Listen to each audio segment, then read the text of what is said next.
હું લવજીભાઈ તરાવિયા હાલ લતીપુર મંડળીમાં મંત્રી તરીકેનો હોદ્દો સંભાળું છું. સાથોસાથ તાલુકા પંચાયતના પૂર્વ કારોબારી ચેરમેન તરીકે પણ મેં 5 વર્ષ સેવા આપી હતી. હાલમાં મારા ધર્મપત્ની વસંતબેન તરાવિયા ધ્રોળ તાલુકા પંચાયત કારોબારી ચેરમેન 2.5 વર્ષની ટર્મ માટે હતા. હાલમાં તાલુકા પંચાયતના સભ્ય તરીકે ચાલુ છે. આ વિસ્તારના અને આ તાલુકાની ખેડૂત વતી અમને રજૂઆત મળેલ કે અહીંયા ખેડૂતોને ખાતર મુદ્દે, યુરિયા ખાતર મુદ્દે ખૂબ જ હાલાકી ભોગવવી પડે છે. અમે યુરિયા ખાતરની ડિમાન્ડ જે તે કંપનીઓમાં કરીએ, GNFCમાં કરીએ તો એમ કહે કે 20-20 જીરો સાથે મોકલશું. GSFCમાં ખાતરની ડિમાન્ડ કરીએ તો એમ કહે એમની હારે એમોનિયા મોકલશું. સરદારના ડેપોમાંથી પણ એમોનિયા ભેગું મોકલવાનો આગ્રહ રાખે છે.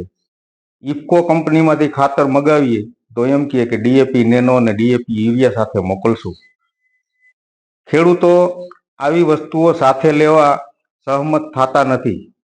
ધરાહાર આવી ખાતર ભેગી અન્ય પ્રોડક્ટો મોકલવાના કારણે ખેડૂતો હારે અમારે ઘર્ષણ થાય છે.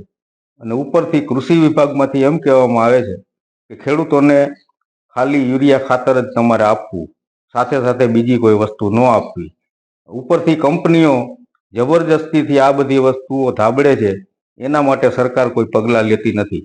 એક તો એ ખાતરનો ગંભીર પ્રશ્ન છે. અત્યારે ચોમાસાની સિઝન ચાલુ થઈ ગઈ છે ત્યારે ખેડૂતો ધક્કા ખાય છે, એટલે અમારું મન અને હૃદય પણ દ્રવી ઉઠે છે.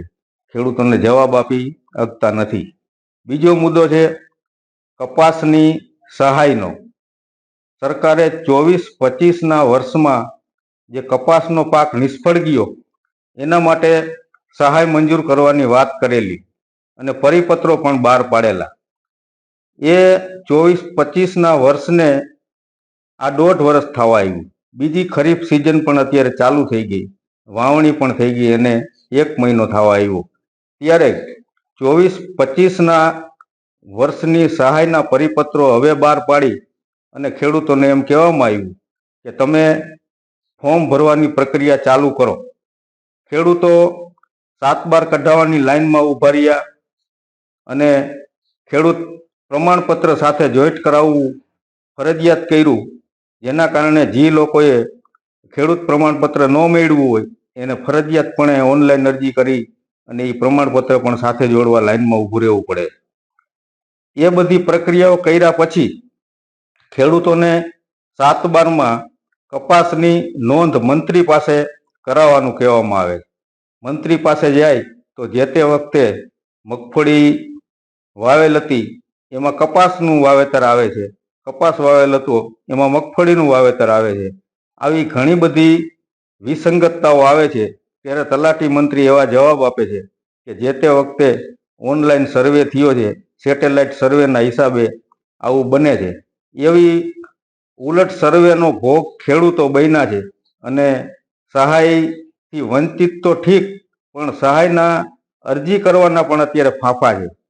ખેડૂત પોર્ટલ ઉપર સહાય કરવાની તારીખની ગાઈડલાઈન 28 જાહેર કરી છે, પણ આજની તારીખ સુધીમાં ખેડૂત પોર્ટલ હજી ખુલતું નથી અને ગામના વીસી પાસે ખેડૂતો ધક્કા ખાય છે. આ પ્રશ્ને તાત્કાલિક સરકાર નિવારણ લાવે અને વાવેતરની જે વિસંગતતા છે એ દૂર કરે અને સહાય ચૂકવવી હોય તો દરેક ખેડૂતને ચૂકવે.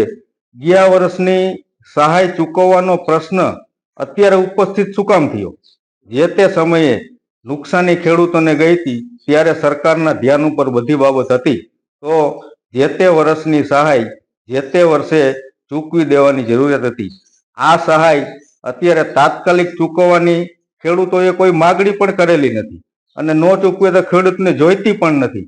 પણ આવી પરિસ્થિતિ સરકારે ઊભી કરી છે અને પોતાના જ પગમાં કુવાડા માર્યા હોય એવું અમને લાગે છે. ઓલી કવિ કલાપીની જે કહેવત છે, ઉલઝને અપની બનાકર આપ અહીં ફસતે